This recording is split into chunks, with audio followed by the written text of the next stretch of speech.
Well, how y'all are this afternoon? This is your buddy George Jones over at the Bergen Gun Range with my next installment on I got this old used gun. The old used gun I've got today is this guy. Now that's an H&R 999 Sportsman. Well, I'd like to say it was, but it isn't. This is the Harrington Richardson 22 Special 9-shot double action revolver. Now the Special came out about 1909, and they made the Special in the original configuration all the way up to about 1926. Then they changed the Special.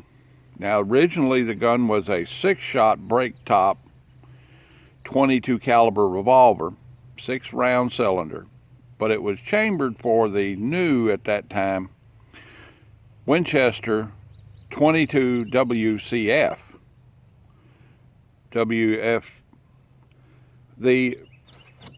What they called the 22 Special, which was the 22 long rifle, except it was much longer. It was as long as a 22 Magnum, but it wasn't a tapered cartridge. It wasn't a 22 Magnum cartridge. It was the 22, I want to say WCF. Yeah. So anyway, they made it in that until 1926 in this configuration. Then they changed and came out with this version, which is 9-shot. And they went to 22 long rifle. But they didn't change the name designation of the gun. They left it, 22 Special. Now somewhere around 1929 or 30, they started making this, which is essentially the same design. As a matter of fact, what they did was they started marking this design. Got the sun back out. They started marking this design the Sportsman. So they had the Sportsman and the Special being marketed it at the same time, and it was the exact same design. So you see these manufactured in the 1920s and 30s that can be marked 22 Special, or they can be marked 999 Sportsman. Now over the years, the 999 Sportsman in 1940, they quit doing it all together and they just went with the Sportsman. Now why would they do that? I don't know, other than it being some kind of a marketing ploy to be able to get a different labeled firearm out on the market for the selling public who will buy a new gun. There are people out there, and always has been, that will buy the newest gun on the market. So it could easily have been a marketing ploy. Okay, so like that. It just, beat it. Come on, shoot. And, they're both good. Now, before 26, you saw these in the original caliber. Oh, he's after that blood on my arm. Bloodsucker. All right then. So, after about 1935, you started seeing this. And this eventually evolved into this. They just went with the Sportsman. In World War II, they got a lot of contracts for 22 caliber revolvers to be able to teach basic trainees in non-direct combat situations, basic marksmanship. Everybody from nursing staff to transport pilots and naval personnel that didn't routinely carry sidearms but needed basic marksmanship training, like that. So that's how this come to be. Now, I originally got this gun because it started making it in 1909. I was going to present it as a gun over 100, and then I changed my mind because of the caliber change in 1926. So this has got 6 more years to go before it would qualify as a gun over 100. So what are we going to do? Well, we're going to shoot it a little bit. Let's shoot it a little bit, see how it shoots. Now, this is a cold gun to me. I've never shot it. This is going to be Aguila Super Extra, and it says standard velocity. So we're going to kind of take it easy on the gun, not shoot any stingers through it. I've got a target up down here at 7 yards, which would be well within the accuracy potential of this firearm. Just barely inside the accuracy potential of me. And it's an H&R 9 shot. It takes forever to get it loaded. Cleaned this gun up last night. It was in pretty horrible condition. But mechanically, it's in good condition. All right, we're going to get some ear mufflers on, get some ear silencers on here. That thing will leave us alone. And give it a twirl. Give it a twirl. All right, here we go. Double action. We're going to try double action fire at our 7-yard target. The sights are incredibly small.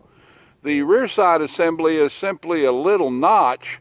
The front side assembly looks like a piece of brass dowel rod that's been sliced off and cut in half and wedged in here. I think that's the original and correct sight. Let's give it a try. Let's try some double action here at 7 yards on this thing. And that's pretty accurate.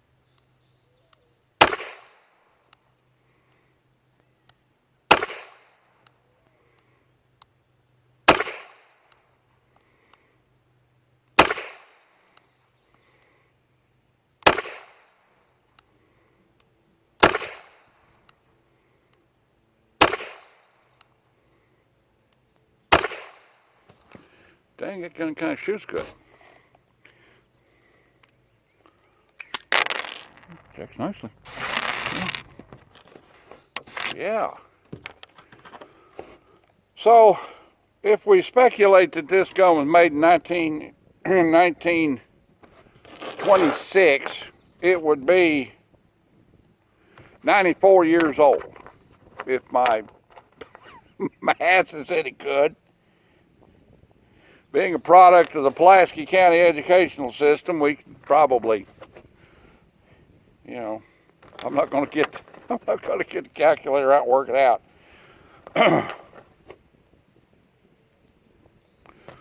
But that's a double action. Let's see what it'll do on single action. Yeah, okay.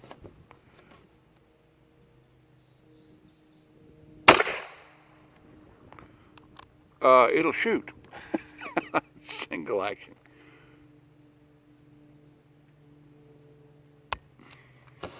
Or maybe not. Let's go on to the next one. Little bitty hammer. Doesn't have any hammer spur on it at all.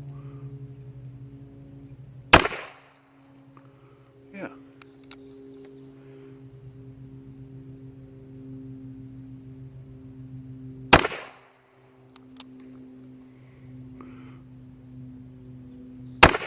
It shoots. As much trouble as it is.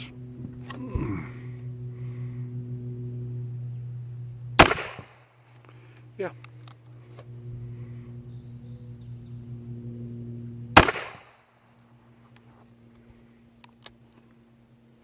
It's got this little bitty hammer spur on it, hard for me to get a hold of.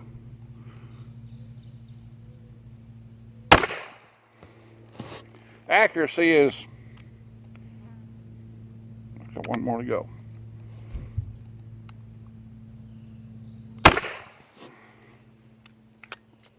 The accuracy is very acceptable. Very good accuracy. So let's go down here and look at it.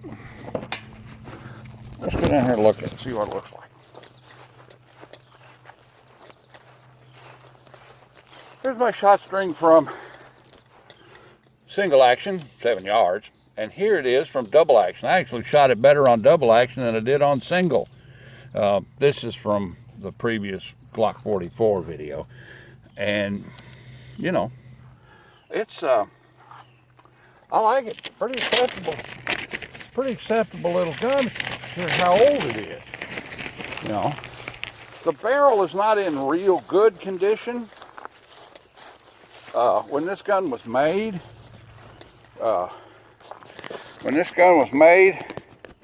most rimfire ammunition was still produced with corrosive priming in it. So, you know, but that's about the size of it. If you see one of these guys around, I don't know what the next one looks like. It's like every used gun that I review. I don't know what the next one I see is going to look like.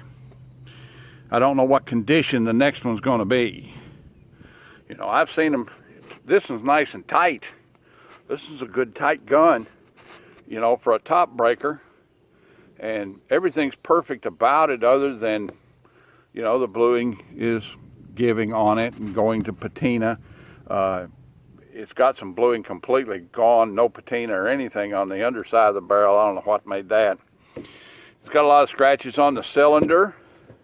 That comes from pulling the cylinder out of it forcibly. Instead of, there's a cylinder latch in here. Now over on the new gun, on the new ones, the cylinder latch is right here. That lets the cylinder come out. You know, on the newer ones, they've moved it over there. You know, you push that in with your thumb, pull that guy out there. Okay, otherwise it won't come out. On this one, the device that holds the cylinder in the gun is in your takedown mechanism. Okay, so you pull that guy up and then the cylinder will come out. Had it out last night, know it works that way. What's the value of this guy? Well, it's in about 60% condition as far as the finish on the gun goes. The grips are in excellent condition. The checkering is still sharp after all these years. It is a hand-cut checkering, you know, and you can typically tell that by the way the checkering still has the small detail around it where the checkering tool came out. It's just a beautiful little gun. And I'm saying the value of this gun is somewhere in the neighborhood of $200 to $250. It has some collector value, but it is in good mechanical condition, excellent mechanical condition. You know, the finish is about shot, but that good mechanical condition means a lot if you plan to shoot it. I'm saying $200 to $250 on this guy. Now the next one you see might not be worth $35, okay? But this one's in good mechanical condition, shoots straight, works good, locks up, doesn't have any roll by when you pull the hammer back. You know, it's in good shape. Nice strike gun. All right then, that's about the size of that. Lycotate, Surefire, commentate, and subscribe. Use your standard precautions in these dangerous times. I don't think it's as bad as everybody lets on, but there is danger. So use your standard precautions. We can't afford to lose anybody. God bless y'all, and we'll see you soon. Bye now.